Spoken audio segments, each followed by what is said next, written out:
দর্শক, স্বাগত জানাচ্ছি খান ফলোয়ার্স মিলের সৌজন্যে দীপকথার নিয়মিত আয়োজন মাঠের রাজনীতি।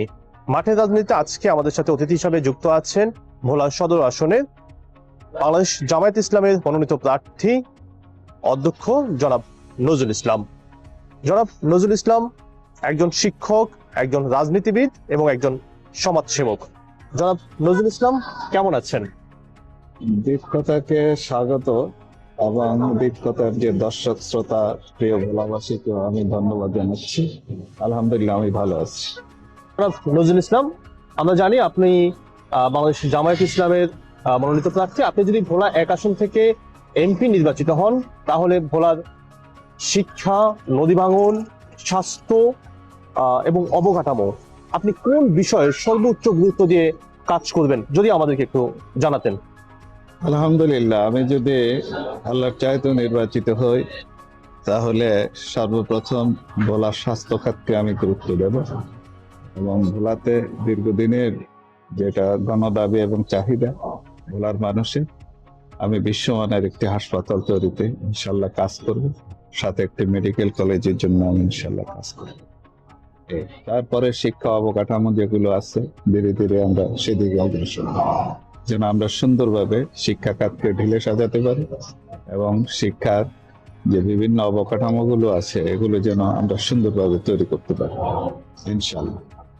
ভোলায় উন্নত মানের মুড়ি উৎপাদনে অগ্রণী মেসার্স জেকে ট্রেডার্স।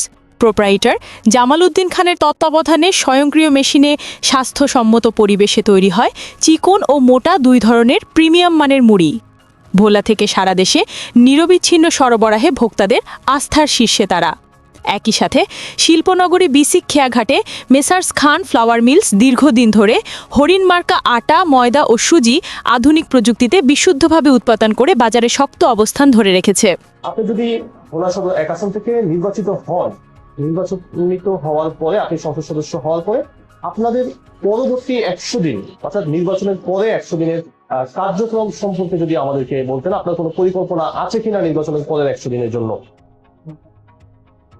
ধন্যবাদ। আমরা প্রথমে সবচেয়ে 100 দিনের ভিতরে যে কাজটা করবো, প্রশাসনের বিভিন্ন দিকগুলো আছে এগুলো বিভিন্নভাবে বুঝতে হবে এবং এগুলোর ত্রুটি বিচ্যুতি এগুলো দেখবো ইনশাল্লাহ, এবং সাথে সাথে 100 দিনের ভিতরে আমরা উন্নয়নের কি কাজ করতে পারি এগুলোর দিকে আমরা খেয়াল করবো। যেমন স্বাস্থ্য খাত আছে, শিক্ষা খাত আছে, এগুলোকে আমরা অগ্রাধিকার দেবো ইনশাল্লাহ। শিক্ষা খাতের ভিতরে যেমন আছে, আমরা শিক্ষকদের যে সমস্যা আছে, ছাত্রছাত্রীদের সমস্যা আছে, জনগণের যে স্থানীয় সরকার ব্যবস্থায় কিন্তু ত্রুটি বিচ্যুতি আছে, যে জনগণ ইয়েতে আপনার ইউনিয়ন পরিষদে অনেক বরাদ্দ আসে, সেগুলো কিভাবে জনগণ সহজভাবে তারা তাদের দৌড় করে আমরা পৌঁছে দিতে পারি এবং তারা যেন লাইন দিয়ে না দাঁড়িয়ে থেকে কষ্ট করে যেন সেবা না নিতে হয়, এগুলো আমরা দ্রুত চেষ্টা করবো 100 দিনের ভিতরে ইয়ে করার জন্য। উপজেলা পরিষদ আছে, জেলা পরিষদ আছে, এগুলোর বিভিন্ন দিকে আমরা ইনশাল্লাহ চেষ্টা করি জনগণের সাথে আমরা কোঅপারেট করে কি কি সমস্যাগুলো আছে এগুলো আগ থেকে চিহ্নিত করে আমরা এইসব সমস্যার সমাধানের জন্য ইনশাল্লাহ চেষ্টা করব। জনাব নজরুল ইসলাম, বাংলাদেশ জামায়াত ইসলাম পিআর পদ্ধতিতে নির্বাচন চাচ্ছে, এটা আমরা জানি।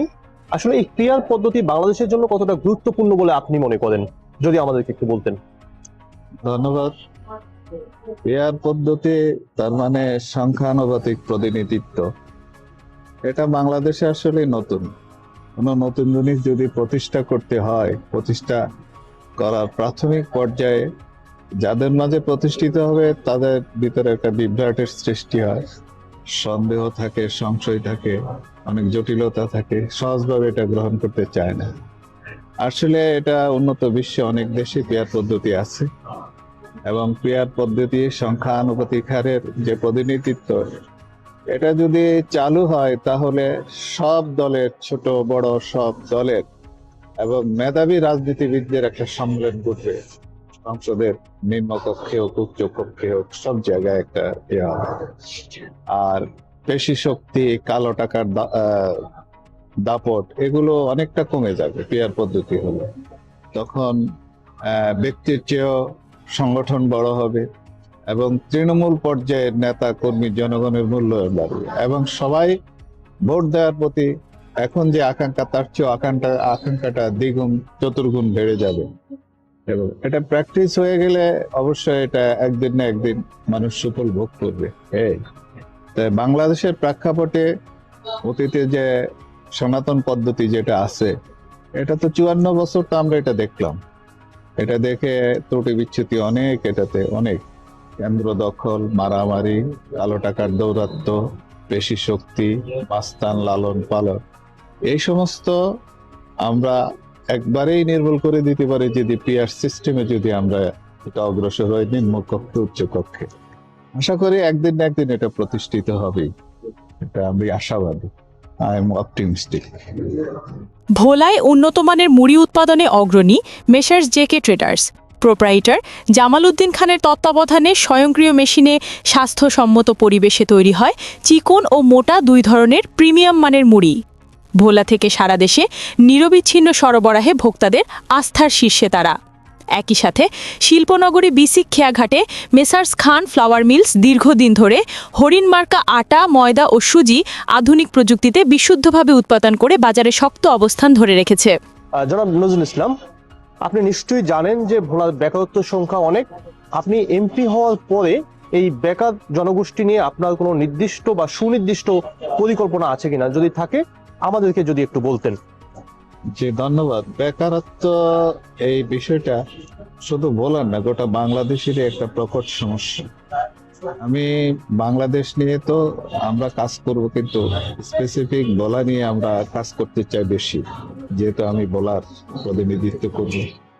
তো বলার বেকারত্ব গোছানোর জন্য সর্বপ্রথম আমরা চেষ্টা করব এই জিনিসটা।